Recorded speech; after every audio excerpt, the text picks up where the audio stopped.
The topic's going to be, will Bitcoin and blockchain disrupt industries and government? So thanks for being here today. And my name is Susan Poole, and I'll let the other guys introduce themselves. Hello, everyone. My name is Erik Voorhees. I am the founder. Hold on, let me adjust this thing real quick. All right, I'm the founder and CEO of Shapeshift, which is an instant digital asset exchange. I've been in the Bitcoin world since 2011. Also the founder of Satoshi Dice and Coinapult, and I was head of marketing at BitInstant in New York several years ago as well. John? I'm John Held. I'm a technology strategist with Alvarez and Marsal. My title is Senior Director. Until about 2010, I was in the technology world developing enterprise software products. But since then, I've been in the world of corporate IT. And it's interesting going from the world of an innovator to the real world large organizations with all of their disinclination to make rapid change. And so the blockchain topic is very interesting when you're looking at some of our established institutions and how it might or might not change them. Thank you. I guess I didn't really say what I'm doing here. So if anybody saw the last panel, I used to work when I was super young for that guy Flip that was up here. And he told me about Bitcoin about 3.5 years ago. And I never turned back since that day. And then on the blockchain side, I also was brought in to build a membership for the Chamber of Digital Commerce. The Chamber of Digital Commerce is for the digital assets industry, Chamber of Commerce organization. Okay, so now you guys know who we are. I'm going to go ahead and start with Erik. So Erik, where do you see today the biggest disruption with Bitcoin? I mean, that's such an open-ended question. We can go government, we can go individual. So where do you see the biggest disruption?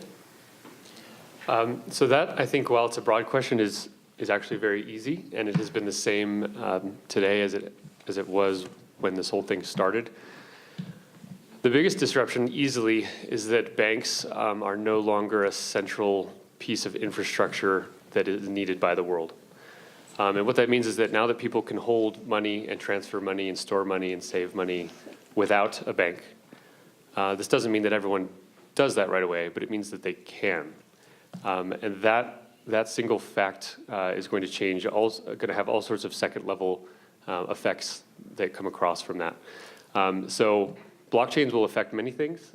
Bitcoin, to the extent that it is used as money, however, it can mean that banking as an institution, as an industry, will have to change and is at minimum no longer necessary.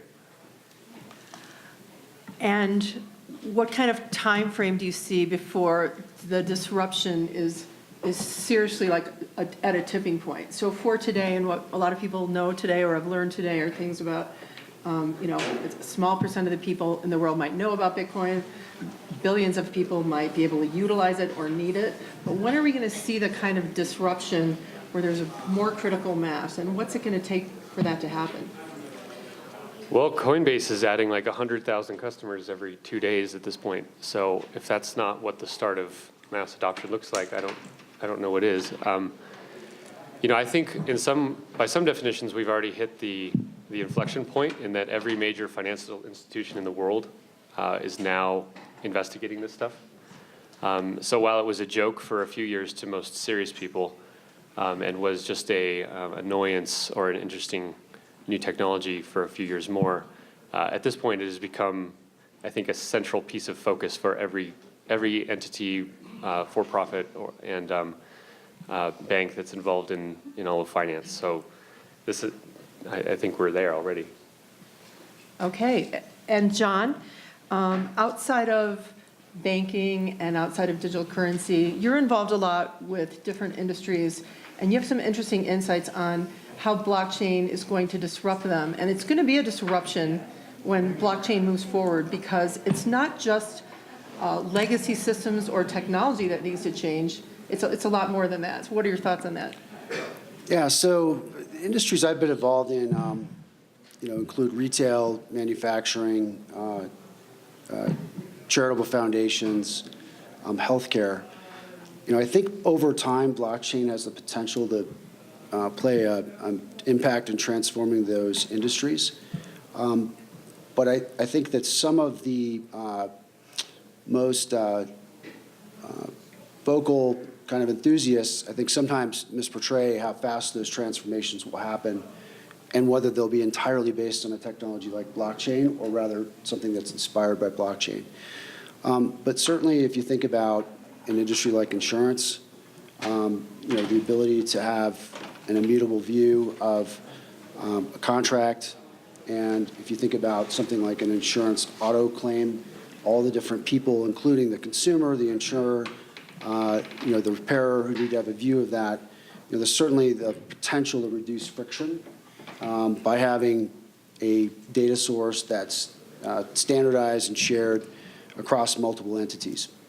I think another major area of potential impact is supply chain, and there's some interesting pilots going on, which a lot of you probably already know about, with companies like MTI and Maersk being driven by IBM and companies like Walmart to put information about products as they go from being sourced to moving through the transport network, ultimately into the retail outlets, and to provide all the different stakeholders that are part of those transactions a view of the same information in a very secure way.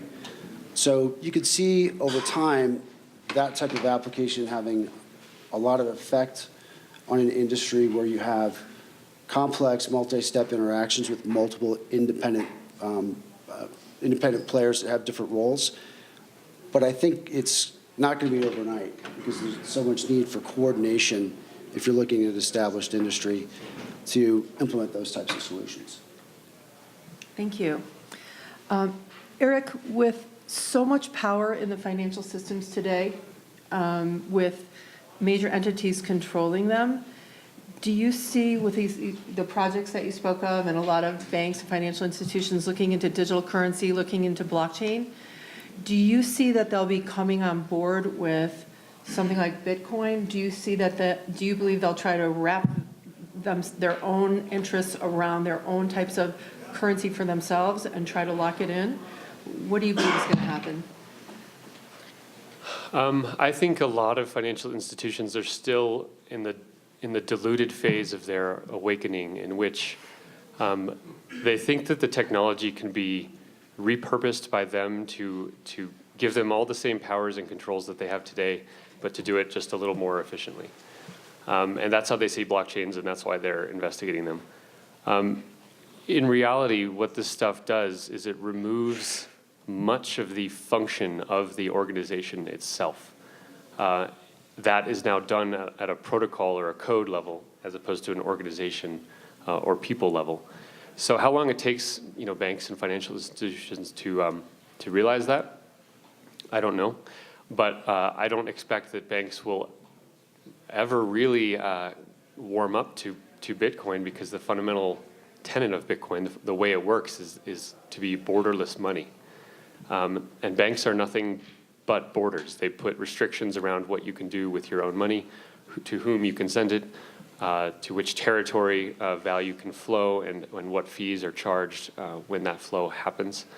All of that is now obviated by Bitcoin. So it doesn't seem like it's going to be a very friendly relationship.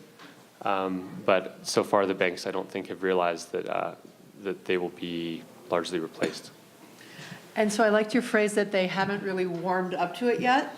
And maybe that's because it's implied that they haven't kind of woken up to the impact yet.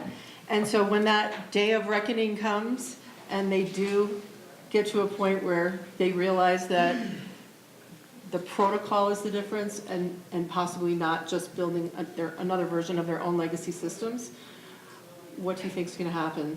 Will it be just a slow simmer of waking up, or will there be a big resistance? No, they will contact their congressman, they will contact their lobbyist, and they will spend millions and or billions of dollars to slander, smear, and defeat crypto at every opportunity that they can. Sounds daunting at this point. Yeah, it is daunting. I mean, that's kind of like the big challenge of those of us who are involved in this industry is to fight that fight. And I've probably come across as very anti-bank here, but I'm not really anti-bank so much as I am pro-people, right? It's not the banks that I want to hurt as much as it's the people who are being hurt now, who I want to be made whole, to have sovereignty over their own money as any adult should have. So I think generally good wins once information flows freely, and over time, the humans will demand to use sovereign currency because it is both more efficient, it is more just, and it is ultimately right. Okay, so I'm gonna pick up on another point you said, and talk to John about this a bit. So I think one of the keys too is like over time. And so understanding and taking on board the points you've made. In addition to that, right now, we have a worldwide banking and financial system which requires a lot of middlemen all the way along the path. We've got a lot of legacy technology in place that you can't really just rip out with a decentralized ledger. And so, John, this is a bit in your area of expertise too. While Bitcoin is gaining momentum and digital currencies in a decentralized way, what's happening with blockchain where all banks have innovation departments, they're investing in startups. Seems like they think something's happening and they need to get on board, and to give them credit, probably more than that. What's the transitional period, or what's going to happen? So, my best guess, it's really hard to tell, but my best guess is outside of banking, it's probably going to take a number of years for the basic tenets of blockchain to become better understood. And I think there are folks that are evangelizing blockchain, and I won't name them, but you're probably familiar with their books and have seen their TED Talks. And I think that's great to do the evangelization, but it's got to be truth-based. Not to say that they're lying, but we have to temper what's possible today with what the eventual reality may be. But I think one of the challenges is, I think for someone who's in corporate IT, if you think back to the dawn of the internet, we had been watching science fiction movies for years that basically represented sort of what it was going to be. And an example of this is, if you remember the movie 2001 that was in 1968, there's a scene in the movie where the astronaut's got an iPad-like device next to him and he's reading the news. And so for 40 years, we kind of knew what that was going to look like. And it wasn't a hard jump for a corporate IT person to understand they had to get on that bandwagon, that their customers were going to demand that. I think this is tougher because there aren't so many analogies, but I do think if you think about what corporations have been doing, corporations, large institutions, need to interact with other institutions. Within a large institution and even internally, there's a lot of friction in data integration, and between institutions, there's even more. It's certainly true in supply chain, it's true in media, it's true in insurance, it's true in pharmaceuticals, it's true in retail. All of the things that we've been trying to do in IT, like open APIs, establishing industry data standards like GS1, like moving data to the cloud, like EAI, none of those things have really completely removed the friction. So I think as this idea gets out further and we come up with the right narratives for corporations and for corporate IT, that starts to help people see where they might evolve to, we'll start to see more progress. But I think it's going to take time, and it's going to take clear communication from the evangelists that's more realistically based. But I would say this, the idea of having effectively all institutions that have to work together have the same data set that a monopoly would have today, but allowed to access that data set securely, and then to have capabilities like smart contracts on that, and arguably more security than very centralized databases today, is a pretty paradigm-changing idea. It's just incumbent on all of us to really translate that, find the right stories and right narratives, and hopefully we'll find, beyond Bitcoin, which is clearly the killer use case, hopefully we'll start to see some some probably small successes in areas that we probably don't expect that'll start to create those analogies. But what's going to happen when it's, when data's exposed and for the network to have value, there has to be a new level of sharing of information that Right. corporations haven't seen. You know, people hold onto their data, analyze it, monetize the crap out of it, right? And they might not want to open it up, even if there is a better network effect. So corporations today see data as increasingly as a key asset. One of my friends, Doug Laney with Gartner, just wrote a book about data as an asset. It's a great book. And the idea that data should be on the balance sheet, just like a financial asset or a physical asset. So right now, the cutting edge of thought is to say that data is something that has inherent value, and you've probably seen The Economist. I think that's where the term is going. Data is the new oil. You guys have seen that? I think the mindset has to evolve beyond, and we're just getting there now, that data is this critical asset. I think the mindset has to evolve that it's actually not data that is the source of value and differentiation, but it's what you do with it. The analytics, whether it's AI or machine learning, or automation, how you use that data, or the way that you do test and learn strategies on that data. I think when the mindset becomes that it's really about what you do, the intelligence that's on the data, rather than building a great big fortress that's, by the way, as so many organizations, including Experian and Target and Home Depot and all of them have shown is hackable. But when you get past that mindset that it's not about the data, but it's about what you do with it, and then we start to let down our guard, I think we'll start to see innovative use cases. But I wonder if they might come from simple areas like, if you go to a major retailer that's not Amazon, you look at their website and you see their ratings for products, there's actually a service that compiles those ratings and provides those to all the companies in the industry as a licensable fee. That to me seems like the kind of thing that could be a small entry into a successful blockchain application. And by the way, it's probably not that one, it's probably something else. But the idea that you'd be able to validate that the person who wrote that is a real person, potentially even validate that they own the product that they reviewed, and then have that type of information shared between multiple entities. Again, that's might not be what actually evolves, but I think it'll be little things on the fringes where we first see the success, but I think it'll be a long, long time before you have an industry supply chain in the blockchain. And if we get to that point, I mean, I think there'll be a lot of benefits from that. It's just going to take a long time to get there. I agree. I mean, I've seen some cool applications like that we could each relate to. First of all, because we all eat, right? So there's some interesting things being done with blockchain technology for food spoilage and things like that, and trying to track and trace for sustainability. Again, it's early. There's a project tracing, really interesting people tracing diamonds. That's gotten a lot of press. If you're interested Everledger. in learning about that.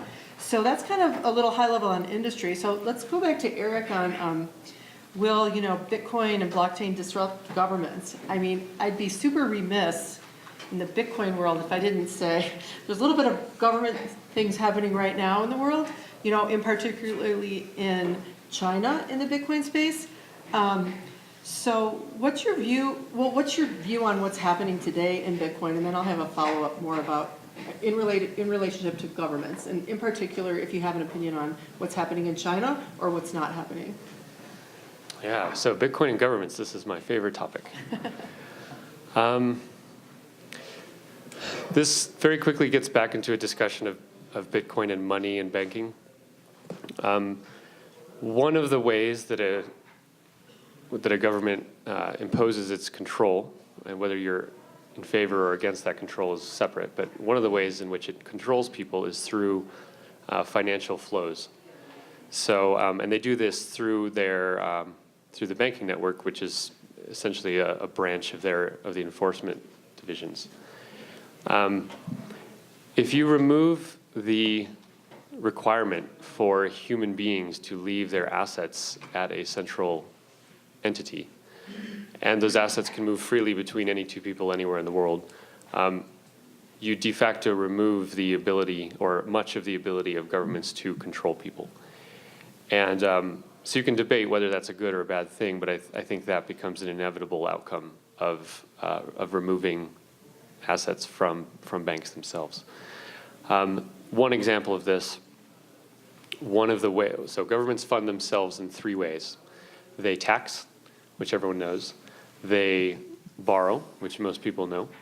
And then they inflate, which is to just print money or to debase a currency.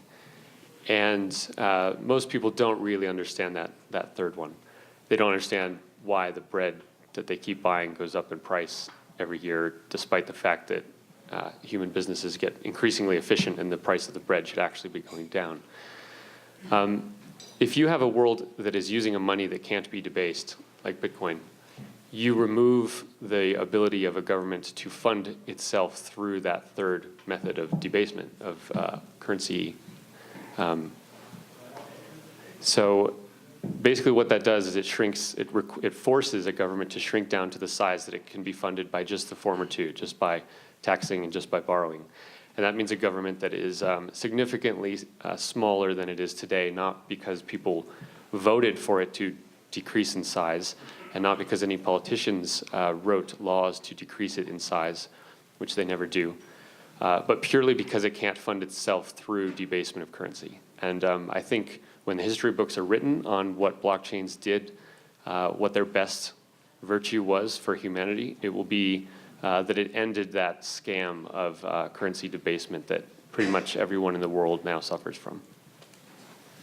Okay, so to follow on to that, you said, if you remove government, they can't control the assets, but then will they control the people? Will they go after controlling the people? Will they go after controlling the exchanges in Bitcoin? I just personally, I guess, have a feeling that large, powerful entities don't really want to just willow away.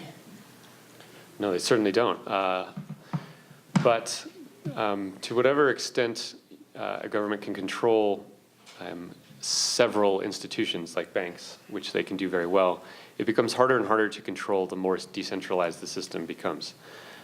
So yes, the government can go and find any individual user of drugs, for example, throw them in prison and ruin their lives and that of their families, and make a statement about that. But they can't do that to everyone. And it becomes very difficult to actually enforce something that people can exchange peer-to-peer with each other. When you have choke points like banks, it becomes much more easy to control that at scale. You can imagine if, through some strange twist of physics, all drugs had to go through one or several approved grocery stores in the world. It would be very easy for the government to regulate drugs. But if you got rid of that system and people could exchange these things freely between each other, we would have a situation like we have today, in which the drug war is just an absurd abomination of reckless spending and waste. And I think that's what's going to happen to money and banking as they lose control of those banks. Thank you. And John, what are you seeing in regards to government's view on blockchains? I know it's early. There's been some funding. There's been projects. Every once in a while, you'll see a government agency in the U.S. and they'll say, we want to take a submission of papers for blockchain and healthcare. And then they'll go through all the papers and have a day, and then they'll pick some people and give them $100,000, and then I don't know what happens after that right now. But what are you seeing as far as any kind of disruption in the government? One of them is going, so first of all, I think the really interesting question is what Erik just talked about, is what happens when cryptocurrency displaces the current reserve currency. And I haven't thought through all the implications that has for corporations and everything, but I think that's a fascinating question. But I think there are some areas in government, and you mentioned these hackathons and other events. And is anyone here from Illinois? Me. So Illinois, yeah. So Illinois is I'm from Illinois, and it's not the most forward-looking state in terms of the way the government manages itself. But it's interesting. There's a pilot going on to capture data at the time of birth, put that on the blockchain, and have a digital identity that can persist and be less insecure than some of the other ways of tracking identity. And they're just playing with the idea. Estonia is doing something similar with digital identities. I think that's fascinating. It doesn't disintermediate government's power, but rather it may take something that's a chore of government, something that they mandate but don't really want to manage the details of, and potentially distribute it to broader society where it can be used in a more effective way. I think there are some other possible areas where there may be low-hanging fruit. Government publishes a lot of data sets. They require industry to publish a lot of data sets for things like compliance.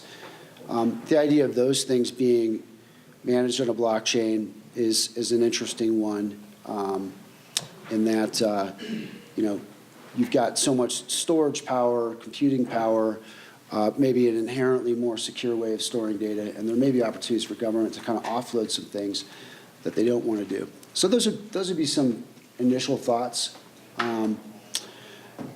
As everyone knows, the records in Congress, the scribes that write down the records of the deliberations, the senators and congressmen and women could go back in and post-edit them. So maybe some of our congressional records will go on a blockchain and we'll actually see what people said. That would be an interesting use case. They say they just correct spelling mistakes, but I'm not so sure. So talking about disruption, obviously, there's Bitcoin, and then there's a lot of altcoins. I didn't quite realize just how many alternative coins there are with these new initial coin offerings. There's so many. I just read something yesterday that one of the ICO initial coin offering, trade magazines or something, listed 48 in one day. That was kind of a big number. So not all of those are digital currencies for sure. Erik, what's your view about digital currencies overall and their survivability and their growth over time, in addition to Bitcoin? So I think one mistake that we all made when we first started into Bitcoin was to call tokens digital currencies by default, right? And we only had Bitcoin as our only model, and it was initially used as a form of money, so calling it a digital currency made sense. And now people see 3,000 of these different tokens, and they say, oh, there's 3,000 different digital currencies. Why the hell do we need that? And the answer is we don't. We don't need thousands of digital currencies. Currency is essentially a unit of measurement, and you don't need more than one or a few. But most of these tokens are not actually forms of money or currency at all. They are blockchain representations of something, and that something can be arbitrary. Filling in what that arbitrary thing is what 10,000 entrepreneurs around the world now are all trying to do at the same time. 9 out of 10, or maybe 99 out of 100 of these are going to be totally stupid, and they're going to go to zero, and no one should have to care about them at all. Much like new businesses, right? Most of them fail, most of them will not succeed or bring value to the world. But a few of them will absolutely change how people interact with each other. And I think Ethereum itself was the first really good example of this. Many people said Ethereum is not needed because there's Bitcoin, but it is different enough, and it has provided enough innovation. It's not innovation in that it is superior to Bitcoin. It is innovation in that it is different. It has different features. It has a different attack surface. It operates differently. People will use it for different things than they will use Bitcoin for. And there will be many different tokens that fill all sorts of different needs, from being securities to access keys to digital rights management. All these kind of things are going to become tokenized. And so we will live in a world with millions of different tokens. How many of them will actually be used as digital currencies around the world? Probably only a small few. Thank you. John, just forgot that. That's good. Yeah, I'd like to answer the same question. Okay. I mean, that's a great question. So, yeah, I think you're really right, and I think for a conservative CIO, seeing an explosion of currencies, and I think the run-up in the market just only creates anxiety and confusion, and that's probably a natural part of the evolution. I mean, after all, we survived Pets.com and Webvan, right? And we built a tremendous amount of value on top of the internet, and so inevitably, I think that'll be sorted out. But I think what's kind of incumbent on people in this room that see opportunity for, in my frame focusing on blockchain as a computing platform that enables things that are just not possible or have tremendously high friction today, to start to change the language from something being a currency to being just an exchange of value in exchange for processing power. You execute a smart contract, the digital currency that's inherent in the system may be just the way of compensating for that, and you have some advantages of that, like simultaneous translation into whatever fiat currency that you happen to want on the opposite ends. So that all seems to be like the metaphors that have evolved are not helpful yet to seeing the true potential value. Did anyone read the Wall Street Journal article about what's the true value of Bitcoin? Maybe it's going to zero. Horrible article. I mean, I can't even understand. The author was saying something about Bitcoin versus gold's value. And if you look at Mark Andreessen's description of how you value digital currency as a slot or a unit in a future system that exchanges value and stores data and tracks, in a factual way events. I'm not saying it as eloquently as I wish I could, but that kind of language is going to help corporations start to see more and more where they can, have use cases that connect people where it's difficult to make connections to get the job done. Well, I was going to say, just turn it over to you guys for a little discussion on what you'd like to speak about as well. I'll just add one point on that. I think one of the biggest, most important lessons to understand about what blockchains and things like Bitcoin did is that they figured out how humans can make something that is digital and scarce, which seems not that important at first until you realize that when things are scarce, they take on all sorts of different properties. First of all, if something's scarce, it will immediately have a market price, which means it is tradable, which means that markets will form around it. Before a blockchain came around, you couldn't have something that was digital and scarce, right? If you had a picture of a cat, there's not really a good way to prevent someone else from having the picture of a cat. You can copy it and both of you have it. And that abundance from digital information was fantastic and has been absolutely revolutionary. But there are certain parts of human life and human society in which scarcity can actually be very useful, and it often comes in the form of when you need to measure things, right? So scarcity in the equity shares of a company, right? There's a reason that there are only 100,000, and if you make 200,000, no one's better off. You've just changed the unit of measurement. So being able to prevent copying of a digital asset through blockchains first allowed Bitcoin to happen, in which you can have digital money that can't be copied, but it will allow people to have all sorts of other digital assets and interesting tokens that can't be copied, and thus new types of human interaction can happen. I would just add to that it would be great to see what Erik just talked about, give us back a world where creators of art, music, works of literature, scientific research, or people that offer up their physical body for medical testing.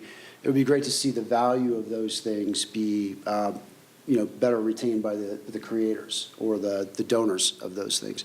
And I think now my wife and I were in a brewery in was it Leadville? Where were we? Yeah, and the music that was playing was the music that was playing when I was in diapers. It was Pink Floyd and the Doors, and you got to wonder is the reason why, if you buy the idea that music might not have evolved as fast as it did once, is there something related to the fact that musicians don't get the value they used to get? I don't know. But I do know that it's definitely true that people who create assets that deliver value to society don't really get compensated. A large part of that gets taken up by middlemen, whether they're musicians or writers or whatever. I'm going off the topic of corporations, but I was walking around an art exhibit with my wife and daughter, and there were several digital, full wall-sized moving digital images, and they're beautiful. And you think about having a digital image it has a lot of advantages over a physical, oil painting in that it can move and can do things that, but what it doesn't have is value because it can be copied infinitely. So if you think about a world where you could design ecosystems where videos, paintings, art, music, writing, et cetera, where the value could be tracked and ascribed back to the creator, you have to ask the question whether that wouldn't ultimately create more value for society than what we have today, where a lot of that value gets soaked up by third parties or straight out stolen. Yeah, so one way this can work on a blockchain is, let's say an artist, Shakira, for example. She has her fan base, right? And some of them absolutely love her work. And she releases tracks, and immediately they get copied, and MP3s go around the world or streamed on some service, and she gets very little value or payment for much of the joy that people receive from her. In the future, I think artists will tokenize their work, and that would look something like this. Shakira would make a new hit single, and she would release 100,000 digital copies that were tokens on a blockchain. These tokens would trade around freely. If you had one, it came from someone else who no longer has it. And people would still make copies of the digital file and listen to it normally, but now there would be 100,000 official tokenized Shakira tracks. And not everyone in this room would pay $1 for one of those, but there are certainly people in the world that would pay a hell of a lot more than $1 for an official, special, limited edition Shakira track, especially knowing that when you have that token and you're playing that token through a supporting music device, that artist is actually making money from that token that you own. And it would actually become an asset, and you would have markets for these assets being traded all over the world. And people would be trading their Shakira tracks for a tokenized Monet painting. And this stuff all sounds very strange, but I think as we move into a digital future, it's going to become very much the norm, and it wouldn't have been possible before blockchains. And if you look at industries like media, it would be great to see a third model where there are true micropayments rather than what we have today, which is you either have a choice between a paywall, a large fee for an HBR article, or a barrage of ads. And those are basically your three choices. And I think we would see, just like we saw when we went from print media as the exclusive way of consuming written material to digital print, and we saw the effect on newspapers and the rise of, good God, things like Breitbart. For better or ill, we saw a lot of disruption in print media. I think we would see similar disruption if we had a truly efficient, low latency, low friction micropayment system would be really nice, and I think would have a lot of value. I think a lot of us in this room would see benefits from that. Yeah, and you can't have a micropayment system that has borders, right? If some person in rural India listens to something and the fraction of a penny needs to be paid, that's never going to happen through the banking system, period. It can't. And it would take them 50 years of board meetings to try to figure out how to do it. The reason to get rid of borders for money is for not just the big things, and not just the sentimental things like a family sending money to a worker sending money to their family abroad, but to little things that would affect everyday life, like some rural person in India listening to a song from someone in Japan, and that person in Japan making a tiny amount of money from that transaction. I remember when I first got into Bitcoin, there was different use cases, and I remember one that just resonated with me was, when you get caught up in the emotion of something and you want to cheer that person on, and a lot of times, I guess in America and around the world, it's on TV, right? So the things that people were talking about were, for example, when you watch the Olympics and it gets down to who's going to get the gold, silver, and the bronze, I don't know, as much as the silver and the bronze winner achieve, I always just feel like I wish I could lift them up a bit. Their whole life was committed to that sport. And so I remember when I first got into Bitcoin, people were talking about, wouldn't it be great if anybody that wanted could give a penny's worth of Bitcoin instantly to that person, and how that could change their life, to see all these people supported them. It's kind of a use case that resonates with me. And then I think about, well, how do we kind of do that today? So, we do that through some mechanisms like GoFundMe. If you ever see on your Facebook account or something and something really moves you, something happened to somebody that you don't know, but you see something, usually it's often kind of tragic, or it's heroic, and so you can hit this button, GoFundMe, and you read their story, you're in the motion, and boom, you can give them $10 or $1, right?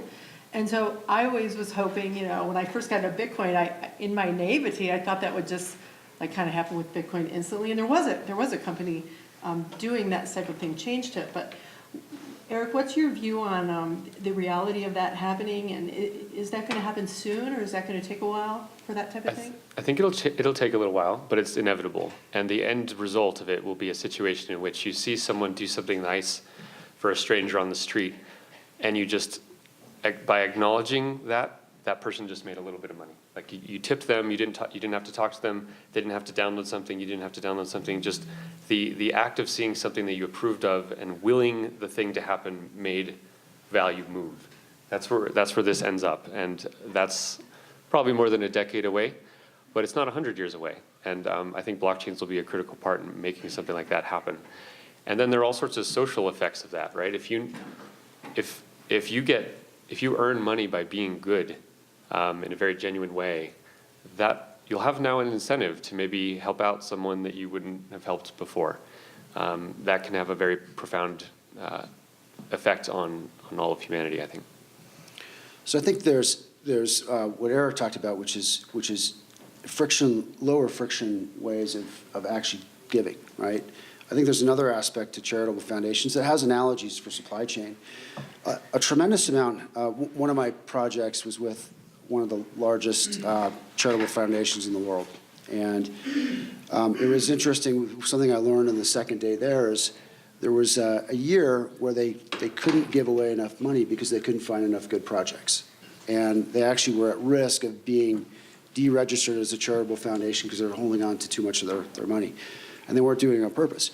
But there's a whole ecosystem of organizations that rate and rank charities. And if you're a large foundation, there's a tremendous amount of work that you do to capture data to audit the fact that the efforts that you're doing in Africa or at the Rosebud Indian Reservation or in the mean streets of Chicago, there's a tremendous amount of auditing to make sure that those programs are effective.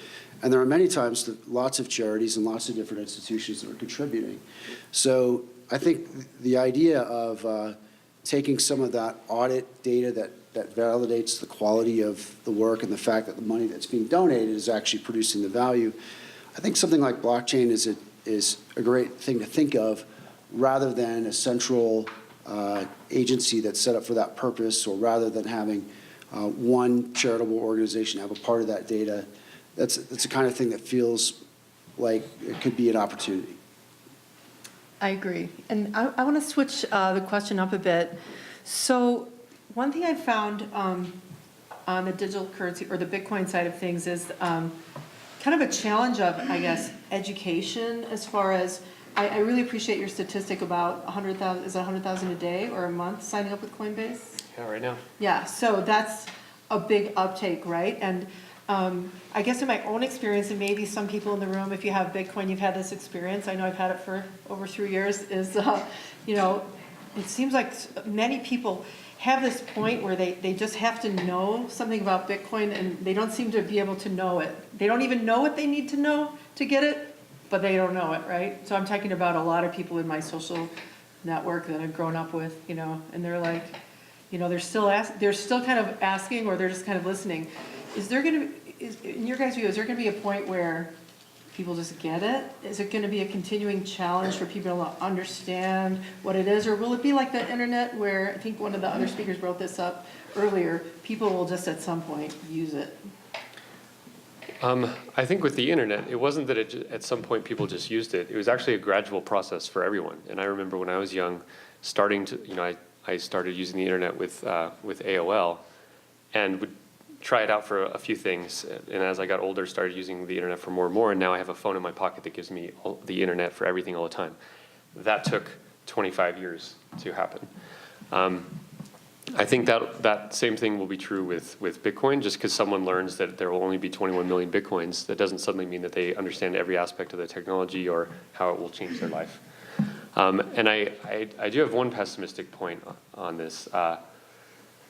As much as like Bitcoin will absolutely change the world for the better, and you can spend an hour talking with someone about why that is, both on a technical level or economic or philosophical or social, they won't really care until they have some and the price starts going up. And any of you who have been involved in this industry for a while and you've tried to introduce your friends and teach them about why this is so important, and they smile and nod because they're your friends and they want to be polite, and you give them a little bit of Bitcoin, right, and they're like, whatever. They will contact you on Facebook a year later when the next rally is happening, wanting to know everything that there is about Bitcoin. And I've long since accepted this fact. The rallies and the intense periods of gain that cryptocurrencies have had, that does more to bring in people's interest than anything else. Is that good or bad? I don't know, but that seems to be the situation. It's much better that Bitcoin moves in these waves than if it just slowly gained 15% a year every year. John, any thoughts of that on the Bitcoin or blockchain side? I mean, blockchain in the same way blockchain Yeah. is, there's blockchain hype. Is it real? Was it overbuilt? Is it ever going to happen in a big way? I think it will. I mean, it goes back to something I said earlier, which is I feel like blockchain is a elegant but inherently non-intuitive solution from the way that we think today. If you read Satoshi's paper, it's a very elegant paper, and it's well written, and it has that ring to it, but it's a non-intuitive problem. So, I think we need to find the analogies, and I think in the corporate world, what we probably need to find are the low-hanging fruit, maybe non-disruptive initial use cases.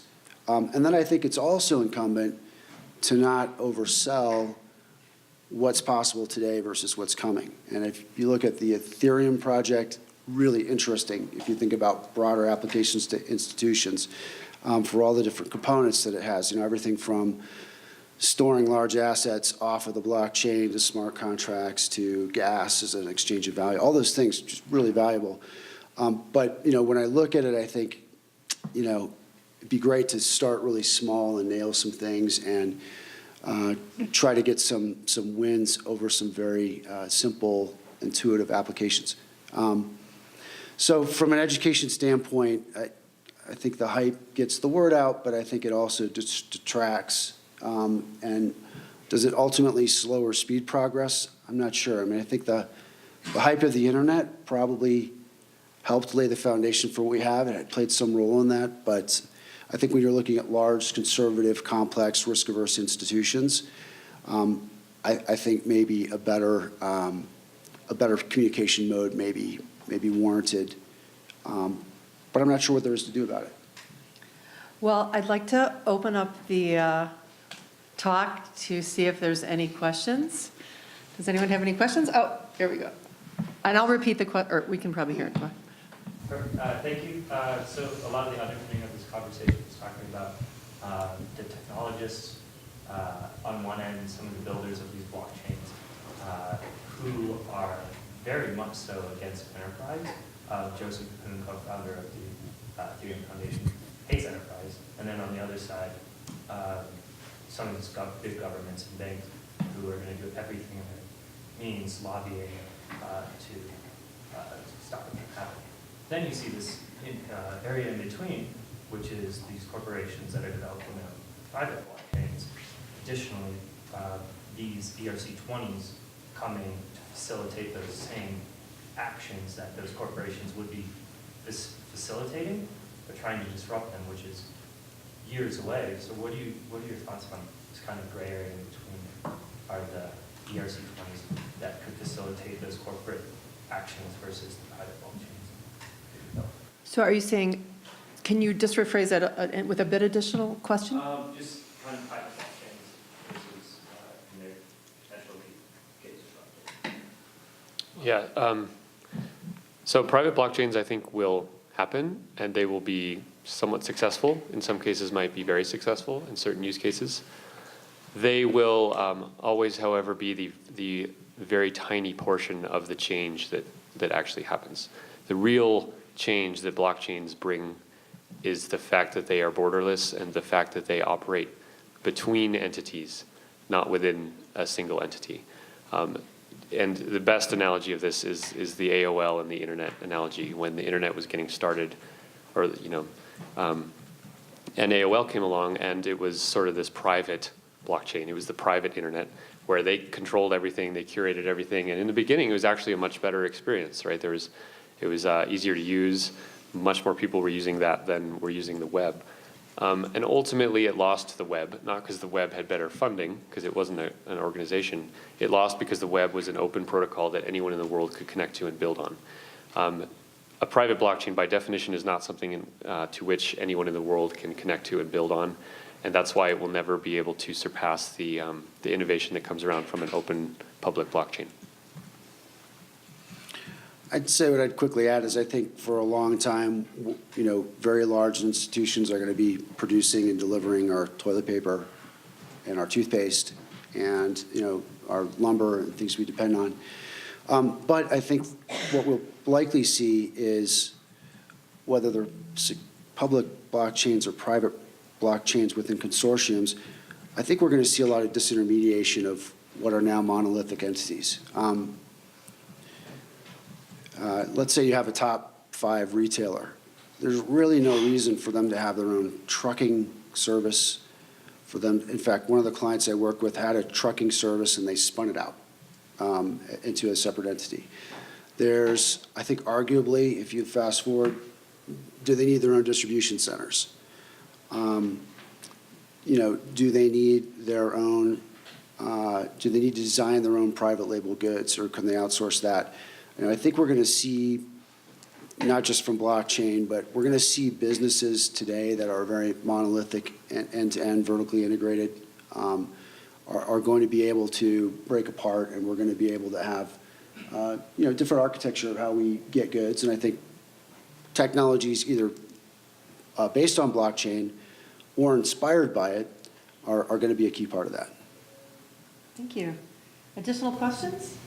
Yeah, in the area of finance and using cryptocurrencies to conduct business and so on, how do you overcome this whole security issue, hackers stealing people's assets? It seems to be one of the biggest challenges right now is that people hold Bitcoin and other cryptocurrencies in accounts and in exchanges, and trying to keep that safe is a major problem. How do you overcome this? It seems that this is the big issue, is a hurdle, just making it user-friendly.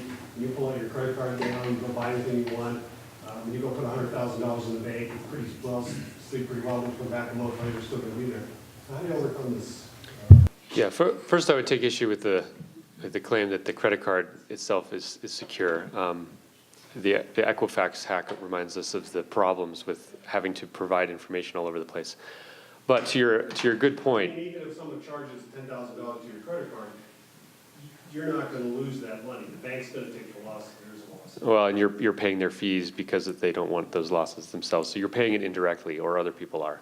But your point's taken that one of crypto's biggest challenges has been that there have been some very serious hacks, big and small, some hundreds of millions of dollars. One of the challenges in crypto is that when you give sovereignty over money back to individual people, you're also simultaneously giving them responsibility. And some people aren't ready for that. Some people don't want to be responsible for their own money, or they do want to be, but it takes some time to learn. And the Bitcoin industry has definitely been a continual process of learning. And when I got involved in it in 2011, the ways in which you could securely hold Bitcoin was very limited, or the securest way was also incredibly non-easy to do. Now we have lots of really great ways to do it very securely. That doesn't mean that everyone is going to instantly understand how to do that, and that process of learning has to follow the adoption of Bitcoin throughout the world. But ultimately, you won't ever be able to have one single solution that makes everyone's money safe, because by it being decentralized, it becomes a complex system where the way you use something determines how safe or not it is. And some people aren't going to be comfortable with that. They're not going to be comfortable holding their own value or being responsible for their own money. they will continue to have companies like Coinbase that operate essentially like a bank, and they can leave their money with Coinbase, and that's good for them. But what Bitcoin does is it doesn't force everyone to be responsible with their money. It gives them the option to be if they want to take it. Question? This is for both of you. What do you think the best path forward for large corporations is at this point to get into the cryptocurrency realm? Option A, simply starting by accepting existing cryptocurrencies like Bitcoin and Ethereum, or let's say, for example, Spotify creating their own Spotify token. So therefore, at this point in time, it's easier for the consumer to slide a credit card and they get their Spotify tokens, and then those could be then exchanged for other cryptocurrencies through your company, other companies. And I'm trying to figure this out because I've been in the music industry and I was an early miner and Bitcoin adopter, and people keep coming to me in the music industry saying, what should we do? You know, should we, if we have a publishing company, should we create our own blockchain? And this kind of goes to your question as well. Or should we just start accepting cryptocurrency and doing micropayments through the existing blockchains that already have that, you know, support for? I guess just kind of in a 5-year and 10-year plus, what do you think the best avenues are for large corporations like that? And Take that first. No, I'll take it first. So yeah, so it's a great question. So I think first and foremost, you know, humans appropriately resourced and with the right incentives are going to solve problems, right? So whatever the problems there are today with scalability, you know, and all the other things that we know of that need to be improved, you know, there's a lot of VC funding. I think $2 million to date, and I think at least, I think it's at least $1 billion for if you separate out blockchain and Bitcoin, at least $1 billions, you know, you can attribute to blockchain. So there's going to be innovation happening. So you know, I would tell a CIO, you've got to have a couple of your smart people paying attention to this, period, you know, and giving you quarterly readouts on emerging technology. The second thing is, no matter what industry you're in, you need to look and see, is there some way, whether it's readily apparent, like on Western Union, obviously you kind of know what their weakness is, or even if I'm a big retailer and I've got a website and there's this inherent clearinghouse validation function of the products I chose to source, and the inherent idea that what I'm selling is safe and good quality, I think every industry has to look and say, okay, we're going to take a couple weeks, a couple months, and just say, is there something about this that if this technology takes off, that we're going to be seriously disintermediated? There may be not. And I think if you feel like that's a risk, you either look at a co-op strategy, we're going to get ahead of it, we're going to start doing stuff on blockchain, or, I mean, quite honestly, if you're accountable to shareholders, maybe you go try to put in regulation that actually disinhibits development of solutions that might remove your source of competitive advantage. Then I think number 4, there's internal projects that you may be doing with traditional technology, APIs, you know, data standardization, cloud, portals, where you're exchanging data. You should evaluate those to see if new technology is in fact more efficient. And a lot of times it's not going to be. And then I think the final thing is, I think some of the interesting use cases are going to be net new stuff, right? So things, I think supply chain is a great example, but it's industry problems that don't really have a good solution today, where you have multiple independent entities that need to share data securely with one another, where there's low negative impact to having that data set shared, and high value to everyone having access to data. And no one really wants to own it because no one wants to secede a monopoly position of one of the players. So I would go through that 5 or so step process. And then I think a lot of industries are going to come out the back of that and say, you know what, we don't really need to do anything or invest for a couple years. Others are going to say we should start piloting. Others are just going to want to get themselves educated. I think I would recommend that those entities buy some Bitcoin, buy some Ethereum, and once they own it and it's on their balance sheet, they will start paying very close attention to it. And they will figure out whether blockchains are relevant to their business today or whether not. And for many businesses, it won't be relevant to them today. I want to add to that also, there's definitely businesses that take Bitcoin today. Patrick Byrne is here at the conference from Overstock. And certainly, there is a large Bitcoin following. There's a lot of people in creative spaces that are interested in Bitcoin. So, accepting Bitcoin is one way to do it. Some of the tokenization that these guys have talked about to reward artists, to help artists differentiate, a tokenized asset of music or art, differentiate it with a certificate number or a token number. And I think I believe there's definitely a market for that. So it could be from both of those ways that you spoke about. And we have time for maybe 2 more questions. Anybody have a burning question right here? Yeah, I just wanted to ask where you view, when the establishment starts fighting back, the tools that they're going to use to disrupt blockchain, when we come from quantum computing or EMP attacks, internet kill switch, how they're going to fight back to disrupt what you're bringing to the table. It won't be anything so exciting as that. In honesty, it will be the old tried and true techniques of slandering it, affiliating it with bad people like terrorists, calling upon people's patriotism to reject it, those kind of soft influences that uncritical people buy into immediately and that cost the government very little to actually convey. That'll be what they do. There's never going to be an EMP attack by a government to stop Bitcoin. But there will be a propaganda campaign forever, probably, to dismiss it. Last question. Anyone? I don't want to be missing anyone. One more question. Okay, thank you. Your example about AOL and just kind of the behavioral changes that will be required to get people to accept the responsibility that will come once they understand it. And do you think that the private blockchains will help to, really get people to adopt it and understand it and have less fear associated with it? Or how do you see Yeah, that good question. migrating? I don't know that it'll be private blockchains as much as it'll be centralized companies, right? So Coinbase is a great example. Coinbase will always be there to make people feel comfortable using Bitcoin in the way that they use PayPal or a bank today, which is going to be billions of people over the next few years. So they will have a very good business model for a long time. There will be companies that write software protocols that provide zero customer support but give people really amazing tools. And there will be companies like Coinbase that take care of everything for you, and then there will be everything in between.